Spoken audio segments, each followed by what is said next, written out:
बहुत अच्छी वोटिंग होगी और मुझे लगता है मेजॉरिटी से नेशनल कॉन्फ्रेंस चारों सीटें जीतेंगी। चौधरी मोहम्मद रमज़ान साहब, सजाद किचलू साहब जी, शमी अबराज जी और इमरान नबी डार साहब, चारों सीटें हम ले लेंगे जी। मुझे पूरा यकीन है इस बात का। और जिस तरीके से कांग्रेस ने भी इंश्योर किया अपना सपोर्ट जी, पीपल्स डेमोक्रेटिक पार्टी ने भी अपना सपोर्ट इंश्योर किया, उनके एमएलएज भी आ गए यहाँ और इंडिपेंडेंट्स ने भी अपना सपोर्ट दिया हुआ है। हम तहे दिल से उनका शुक्रिया अदा करते हैं। और जो लार्जर काज जम्मू कश्मीर के लोगों का है, कश्मीर के मुसलमानों का है, जम्मू के डोगरा भाइयों का है, फॉर दैट मैटर लद्दाख और करगिल के लोगों का है, वो इसी यूनिटी से होगा, स्टेटहुड रेस्टोर होगा जब हम सब एक साथ होंगे। जो भी चाहे वो पीडीपी हो या कांग्रेस हो, अगर उनने कुछ इश्यूज़ की बात की है, हमारा ये फ़र्ज़ बनता हमें उन इश्यूज़ को सॉर्ट आउट करना चाहिए।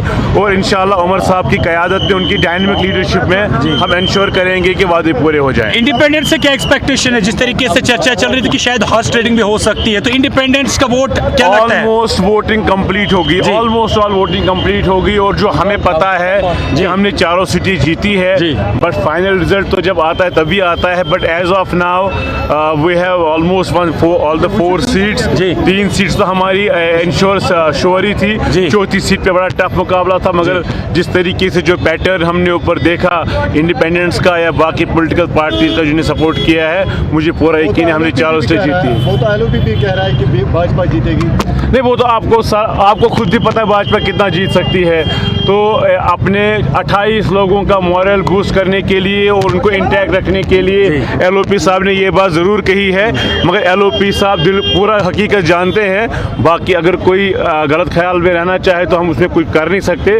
नेशनल कॉन्फ्रेंस ने चारों स्टेट जीती, मुझे पता। लास्ट सवाल है, पीडीपी ने जिस तरीके से आपको सपोर्ट एक्सटेंड किया है और उन्होंने जो कंडीशंस रखी थी, क्या लगता है क्या नेशनल कॉन्फ्रेंस उनके रेजोल्यूशंस को लेकर या बिल जो उन्होंने इंट्रोड्यूस की है उनको लेकर सपोर्ट करेगी? ये कोई एक्सेप्शन नहीं है। अगर हमारी क़यादत ने, डॉक्टर फारूक अब्दुल्ला साहब ने और उमर अब्दुल्ला साहब ने कोई बात की है पीडीपी की आला क़यादत के साथ, अगर उनके बिल्स अगर उन्होंने कहा है कि हम वो टेकअप करेंगे, तो जम्मू कश्मीर कोई पहली रियासत नहीं कि जहाँ प्राइवेट मेंबर बिल पास किया जाएगा।